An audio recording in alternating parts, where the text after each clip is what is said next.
इसके अंदर फ्रेम भी बना सकते हैं, लेकिन इलस्ट्रेटर के अंदर इसके टूल के थ्रू आप फ्रेम नहीं बना सकते। फ्रेम आपके पास ऑलरेडी पहले कोई ना कोई बना होना चाहिए। हमारे पास ये ठीक है। कॉरल के अंदर क्या था कि जब हम रेक्टेंगल बनाते तो रेक्टेंगल हटता नहीं था, वो रेक्टेंगल के लाइनों को हटाना पड़ता था। जब तक हटाओगे नहीं तब तक वो अलग नहीं होते थे। इसके अंदर क्या होता है कि जैसे आप कोई भी शेप लेते हो, फॉर एग्जांपल अगर मैंने ऐसे ओके, अगर मैं इसी पर्टिकुलर टेक्स्ट को, अगर हम लोग यहाँ पे देखिएगा तीनों के अलग अलग होते हैं। टाइप तो सिंपल टाइप करने के लिए, ये फ्रेम के अंदर जैसे आप फ्रेम के अंदर क्लिक करोगे तो वो फ्रेम आपका ऑटोमेटिकली आपका टेक्स्ट फ्रेम के अंदर कन्वर्ट हो जाएगा। शेप आपकी खत्म हो जाएगी, वही आपका टेक्स्ट फ्रेम बन जाएगा। देन उसको क्या होगा, उसके अंदर क्या था, दोनों को ब्रेक अपार्ट करना पड़ता है, तब वो दोनों के दोनों अलग होते हैं। इसके अंदर कुछ करने की जरूरत है, जो ओरिजिनल शेप्स होती है डायरेक्ट उसी को ही वो क्या करता है, टेक्स्ट फ्रेम के अंदर वो कन्वर्ट कर देता है। देन उसके अंदर टेक्स्ट वगैरह आपके पास आएगा, अलाइनमेंट वगैरह जो सारी की सारी इसके अंदर। दूसरा इसके अंदर आपके पास आता है जो हमारा टाइप होने पाथ। तो इसके अंदर क्या होता है, किसी भी पाथ के ऊपर अगर हम लोग क्लिक करते हैं तो क्या करता है, शेप एक पार्टिकुलर पाथ में कन्वर्ट हो जाती है। देन आफ्टर दैट आप इसके अंदर जो भी टाइप करना चाहते हैं वो टाइप कर सकते हैं।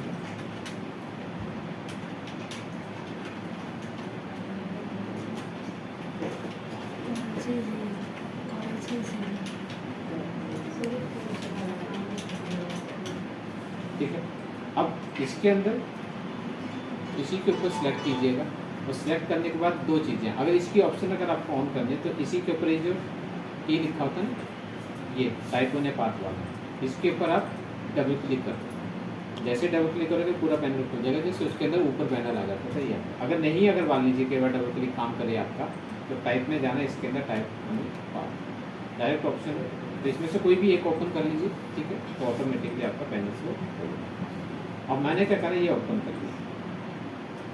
अब इसके अंदर क्या होता है, प्रीव्यू ऑन कर देते तो जो डार्क चेंजिंग करते हुए यहीं पे पता चल जाता है।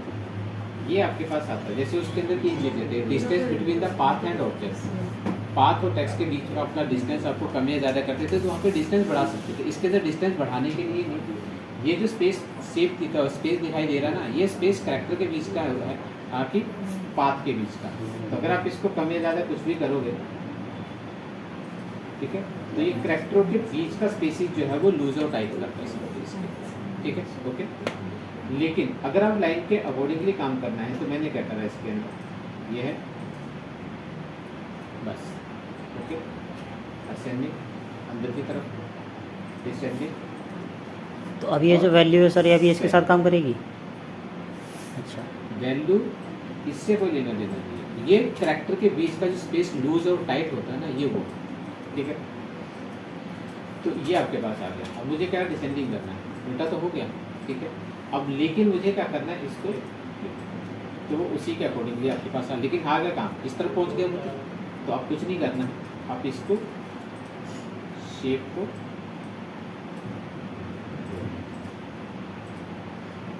ठीक है, उसके अंदर क्या था कि वो रोटेट भी कर देता था पाथ के ऊपर। इसके अंदर आपको शेप वहाँ पे, लेकिन एक चीज़ थी कि पाथ को रोटेट कर देते तो टेक्स्ट नहीं रोटेट करता, डायरेक्ट अपनी जगह पे रहता है। इसके अंदर अगर टेक्स्ट को रोटेट कराना है अकॉर्डिंग द पाथ, तो पाथ को ही रोटेट करना पड़ेगा, टेक्स्ट उसके साथ में आपके पास रोटेट हो जाता है। और दूसरा उसके अंदर क्या होता था कि सेपरेट करना पड़ता था, अलग करना पड़ता था, ब्रेक अपार्ट नहीं करते थे। लेकिन इसके अंदर आपके पास क्या था कि करने की जरूरत नहीं, क्योंकि वो पाथ के साथ में चलता। हाँ, लेकिन अगर चाहते हैं कि मुझे इसको एक्सपेंड करना है, एक्सपेंड मतलब टेक्स्ट को अगर आपको खत्म करना है तो आप, लेकिन एक्सपेंड करने के बाद टेक्स्ट में कुछ चेंजिंग नहीं कर सकते, इसके फॉर्मेटिंग को कुछ नहीं कर सकते, सिंपल वो आपका टेक्स्ट के शेप में, इसके अंदर शेप में कन्वर्ट कर देता। ठीक है, जैसे उसके अंदर कंट्रोल क्यू करते थे टेक्स्ट कर्व हो जाते थे, यहाँ पे टेक्स्ट को कर्व करने के दो ऑप्शन है, या तो आप एक्सपेंड कर दीजिए, या फिर इसके अंदर आपके पास कंट्रोल शिफ्ट ओ भी कर सकते हो, या टाइप में जाओगे तो क्रिएट आउटलाइन। ठीक है, तो आउटलाइन में जब कन्वर्ट कर देते तो ये टेक्स्ट आपके जो है वो आपके कर्व हो जाते हैं। ठीक है, तो ये भी कंट्रोल शिफ्ट ओ भी कर सकते हैं। तो ये आपका नेक्स्ट हमारे पास आता है सिंपली इसके अंदर, बाकी ये वही है लेकिन ये वर्टिकली है। ठीक है, तो ये आपके अंदर अब, लेकिन हमारे पास जो टेक्स्ट टूल्स आता है या फ्रेम अगर आप लेते हैं बेसिकली, तो फ्रेम के अंदर अगर हम लोगों को टाइप करना है, ठीक है, या फिर ये जो टेक्स्ट हम लोगों ने लिखे हुए तो इन टेक्स्टों को रैपिंग करनी है। देखिए रैपिंग दो तरीके की होती है, एक तो होता है टेक्स्ट को रैप करते हैं अकॉर्डिंग द पैराग्राफ, और एक टेक्स्ट को खुद रैप करते थे। खुद को रैप करने के लिए हम लोगों ने कोरल के अंदर एक कॉन्सेप्ट बनाया था, मैंने आपको एनवेलप, जो हमने बोतल बनाई थी डेटॉल वाली जो बनाई थी, तो वो क्या था हमारे पास एनवेलप।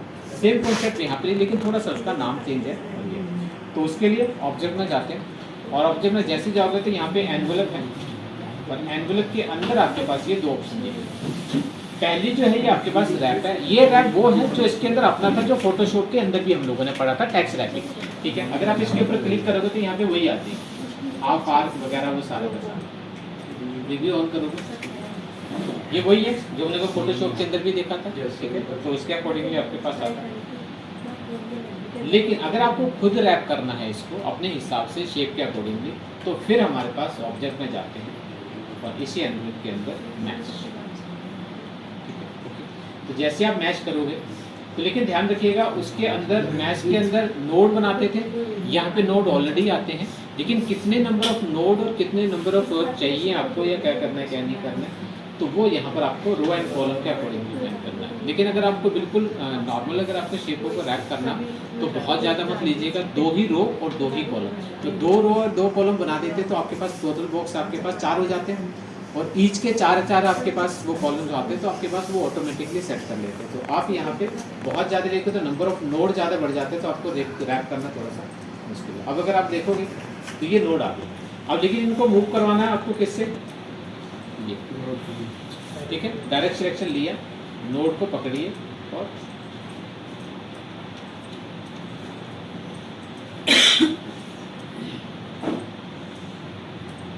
जैसे मर्जी चाहो वैसे ये शेप समझ गए, ठीक है। तो ये आपके पास दोनों। और दूसरा जो रैपिंग है बेसिकली वो होता है आपकी पैराग्राफ के बेसिस। पैराग्राफ मतलब अगर मान लीजिए जैसे कोरल के अंदर मुझको आर्टिकल लिखना है, हमने क्या करा, ये बॉक्स बनाया है, तो इस बॉक्स को हम लोगों को पैराग्राफ के अंदर कन्वर्ट करना पड़ेगा, तो एरिया टाइप देन फ्रेम बन गया, देन आफ्टर दैट साइज में छोटा कर दो। और अगर आपको खुद ही इसके अंदर टेक्स्ट लिखने हैं, बाहर से नहीं लिखने हो, तो सैंपल टेक्स्ट यहाँ से भी ले सकते हो, फिर विद द प्लेस होल्डर जो कोरल के अंदर भी था। जैसे करोगे तो पूरा फ्रेम बन जाता है। अब क्या होता है कि एक कॉलम तो बन गया, 2 कॉलम बनाने, 3 कॉलम बनाते, तो उसके अंदर क्या होता है, इसके अंदर ऑटो फ्लो सेट होना चाहिए। ऑटो फ्लो मतलब एक का भरता है तो दूसरे के अंदर जाना चाहिए। ऑटो फ्लो के लिए आपके पास इसी को अगर आप देखोगे तो यहाँ पर आपके पास छोटा सा बॉक्स आपको दिखाई दे रहा होगा, या तो सिंपली इसके ऊपर क्लिक करो, या पे फ्रेम आ जाएगा, और देन आफ्टर दैट यहाँ पे बना लो, या फिर आप इसी के ऊपर यहाँ पर इस जगह पे, अब मैं कहता सेम साइज का चाहिए, कुछ मत करो, यहाँ पे डबल क्लिक कर दो। जैसे उस फ्रेम के ऊपर डबल क्लिक करोगे, अब इसके अंदर एक और चाहिए यहाँ पे, ओके। अब लेकिन मैं चाहता हूँ कि मुझे इसके अंदर टैक्स वगैरह भी देने। सर इसको सेट करना पड़ रहा है, ये वैसे नहीं आएगा, मतलब डायरेक्ट लेवल में नहीं आएगा ऐसे, ठीक है। हाँ, बाकी अलाइनमेंट करनी है तो ये वही है, ये सारे के सारे, और सबको एक साथ करना होगा अगर आपको तो सारे सिलेक्ट करो, ये वही अलाइनमेंट वगैरह सारे, लेफ्ट सेंटर राइट टॉप वगैरह वो सारे के सारे। बट इनको जब अलाइन करते हो तो यहाँ पे थोड़ा सा इसके अंदर एक सेटिंग देख लीजिएगा। जैसे इसके ऊपर क्लिक करोगे तो ये सेटिंग आएगी, और यहाँ पे आता है अलाइन टू आर्टबोर्ड। इसका मतलब ये पेज के अकॉर्डिंगली भी अलाइन कर सकता है, लेकिन मैं कहता हूँ ऑब्जेक्ट के अलाइन करना है तो सिलेक्शन, इतने जिनको मैंने सेलेक्ट करा उन सबको सिलेक्ट करा और टॉप पे अलाइन कर दिया, सारे टॉप पे पहुँच गए एक दूसरे के। सेंटर करोगे तो बिल्कुल सेंटर में, लेकिन डिस्ट्रीब्यूशन इक्वल चाहिए आपके पास। तो इसी के अंदर आप देखोगे ये वर्टिकल डिस्ट्रीब्यूशन और ये हॉरिजॉन्टल, तो सबके बीच का जो गैप होगा वो इक्वल होगा, ठीक है। तो अब मैंने इसके अंदर टेक्स्ट एक्सटेंड करनी, मैं इसी को चाहूँ तो कॉपी कर लीजिए और ठीक है, जस्टिफाई, ठीक है। अब इसके अंदर जो रैपिंग दूसरी जो है वो आपके पास पैराग्राफ के साथ में होती है। मैंने कहा पैराग्राफ को सेट करना, अब इसके बीच में कोई भी शेप वगैरह बनाई मैंने। अब शेप बनाने के लिए मेरे पास क्या है, मान लो मेरे पास अब मुझे आधी ही चाहिए, ठीक है। तो दो चीज़ें हैं, अभी हम लोग ट्रिम शेप वगैरह कर ही नहीं है, तो मैं सिंपली ओके। तो कहीं पर भी आपके पास ये नोड आ रहे हैं, इन नोडों को चाहो तो आप हटा सकते हो, ठीक है। और ये नोड जो है वो सिंपली आपको, ठीक है, ऑल्ट को होल्ड करो,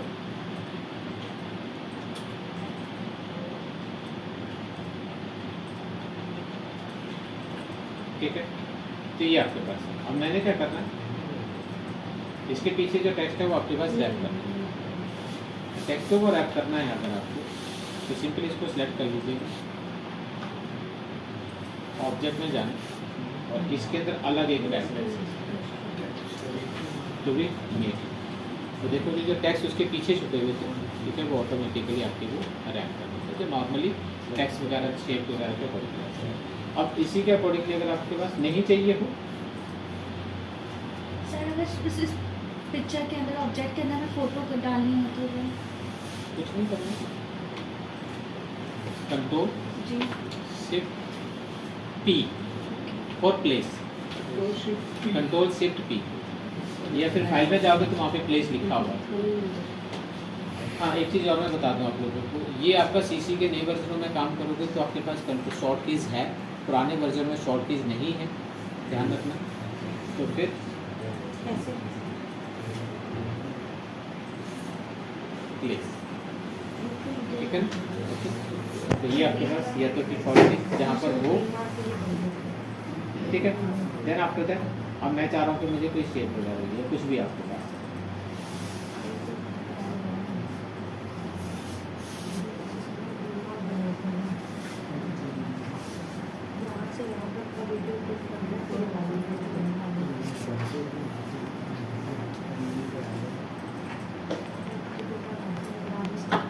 मैंने अब बैक करने के लिए सिंपल आपके पास कंट्रोल करली ब्रैकेट, ये भी कंट्रोल शिफ्ट करली ब्रैकेट होगा, ठीक है, सीधा पूरा पीछे चला जाए।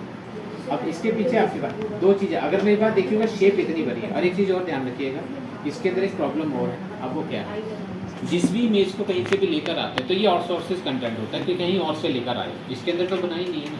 तो जब कहीं से भी लेकर आते हो ना तो इसके लिंक उसके साथ जुड़े रहते हैं जहाँ से आप लेकर आए थे। स्मार्ट ऑब्जेक्ट होता था फोटोशॉप के अंदर, उस लिंक में कुछ भी चेंज करते थे, ओरिजिनल जहाँ पे भी होता वहाँ पे चेंज हो जाता था। तो ये भी आपके पास जो है वो उसी की तरह से आते करता है। तो इसके लिंक जो है जहाँ से आप लेकर आए, इम्पोर्ट करवाइए ना, इसके लिंक वहाँ पे जुड़े हुए हैं। अगर वो फाइल वहाँ से रिमूव हो जाती है तो यहाँ पे डब्बा बन जाएगा, खाली डब्बा। ब्रेक का ऑप्शन है सर, लिंक ब्रेक। बात करते हैं उस पर, ठीक है।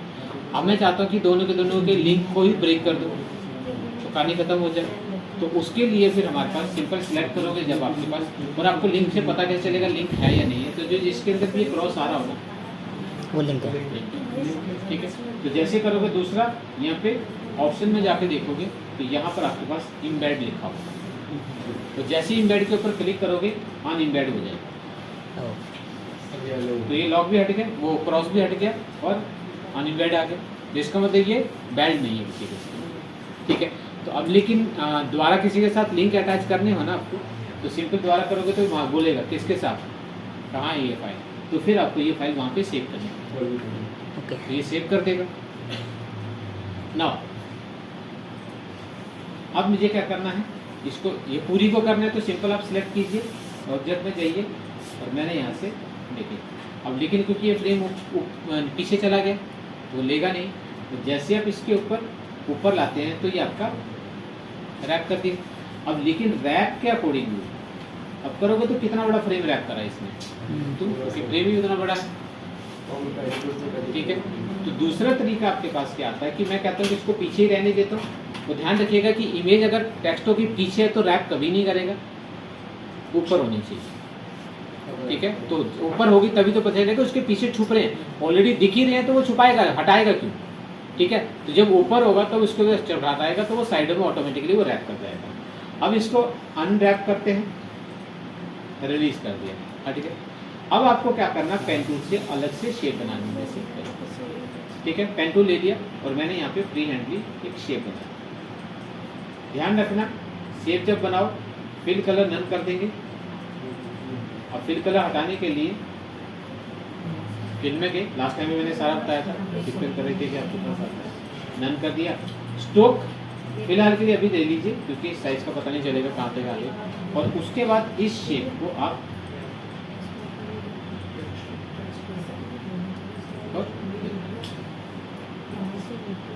समझ गए। अब उसके बाद जब आपको लगता है कि हाँ ठीक है, क्योंकि ये इसलिए करा था क्योंकि कल को अगर मान लीजिए आपको शेप में कुछ चेंजिंग करनी पड़ती तो पाथ दिखता नहीं तो शेप करना मुश्किल हो जाता है। अब ये आपने कर दिया। अब आप इसकी आउटलाइन को नन कर दें। पहले नन मत कर देना क्योंकि नन अगर होती है तो पाथ का पता नहीं चलता है कहाँ। फिर आपको करते जब उसके पास लाते हैं तब पता था कि ये यहाँ पे पाथ है। ठीक है, तो ये आपके पास समझ गए। अब देखिए करना क्या है, मैं बता दूँ आपको। अब दो चीज़ें हैं,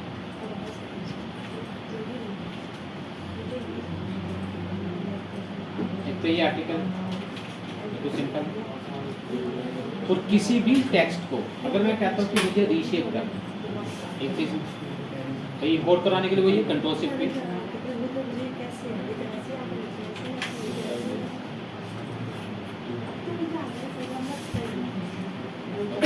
ये तो वही है रैपिंग करके। और ये किसी भी टेक्स्ट को अगर मान लीजिए रीशेप करना हो, अगर आप जैसे उसको करते हैं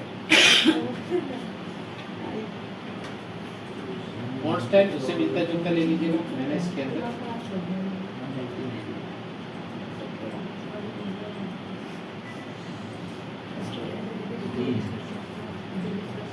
ठीक। अब इसकी शेप को रीशेप करना है तो सबसे पहले कंट्रोल शिफ्ट ओ, वही क्रिएट आउटलाइन। ठीक है, उसके बाद फिर इससे नोडों को चेंज करो जैसे मर्जी चाहो थोड़ा सा, और सारे नोड सेलेक्ट कर लोगे तो क्लिक कीजिए, इसको अरेंज कर लीजिए अपने हिसाब। अब मुझे क्या करना है, इसको रोटेट करना है।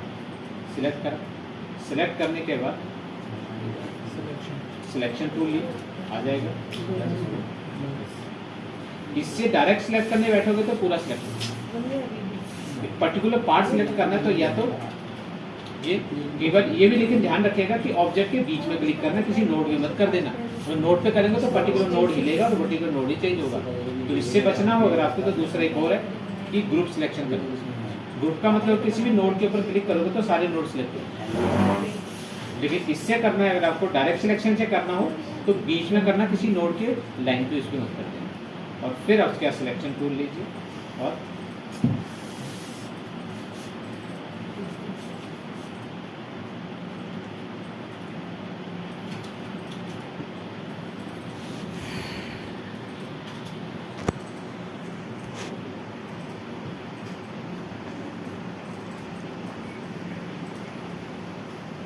समझिए जो चेंजिंग करनी है वो। और दूसरे वाले के लिए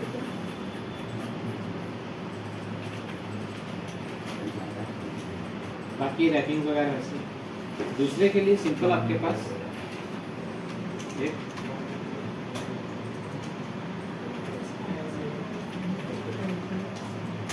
ओके।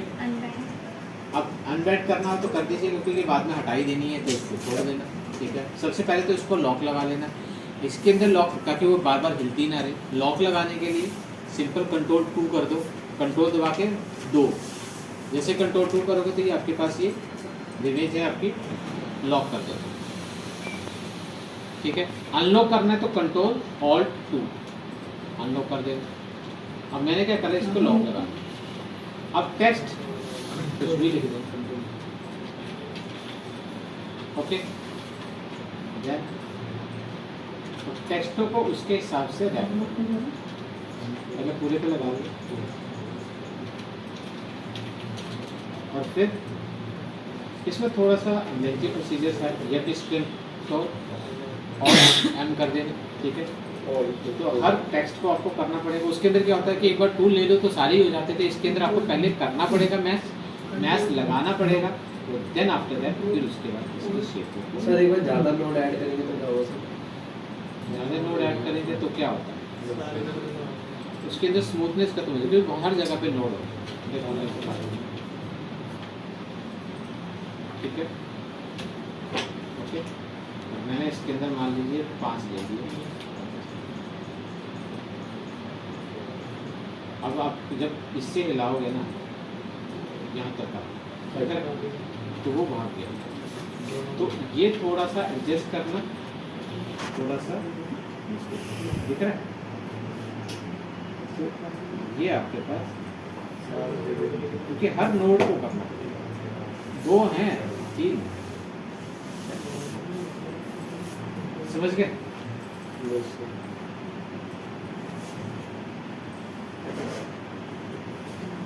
हाँ सर, इसमें डिफिकल्टी होगी क्योंकि वो नोड बहुत सारे नोड है ना। सारे नोड, एक नोड कहाँ पे और कहाँ पहुँच गया तब जाके वर्ड गेस हो। क्यों? क्योंकि ये हिलने नहीं दे रहा, ये भी नहीं हिलने दे रहा, ये भी नहीं हिलने दे रहा, तो चीज़ें ब्लॉक कर देती।